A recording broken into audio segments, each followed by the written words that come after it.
ஓம் நம சிவாய. பஞ்சபூதங்களால் ஆசீர்வதிக்கப்பட்ட நீ இந்த உலகத்தின் சாபத்தை நீக்குவாய், சாவையும் தடுப்பாய், சிவத்தையும் காண்பாய். ஓம் நம சிவாய. பிறருடைய பாவத்தை ஏற்றெடுத்து வெளியில் இருந்து மீண்டு எழுந்தவன் மீண்டும் பிறருடைய சாபத்தை ஏற்றெடுப்பதில்லை.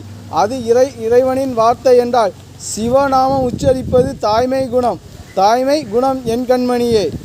ஆணவம் கொண்ட அரக்கன் ஒரு நாள் செய்த நன்றியை மறைக்கிறான். ஆதலால் பொறாமையோடு அடிமையாக வாழ்கிறான் என்று சாகா வரம் தந்தீர்கள். சாபத்தை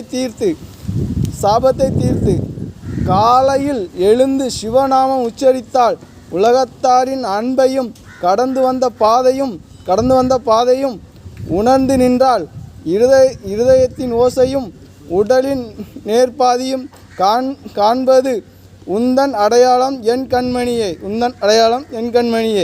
1000 நாள்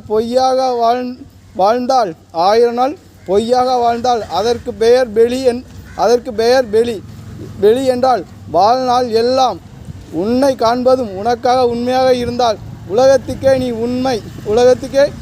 உண்மை என்று சாகா வரம் தந்தாய் எந்தன் கண்மணியை. என்றும் பாசத்தோடு சிரஞ்சீவியாக வீண்மீன். ஓம் நம சிவாய. நாமம் உச்சரிக்கும் போது நரகக்கடலில் உனக்கு இடம் இருப்பதில்லை. ஓம் நம சிவாய.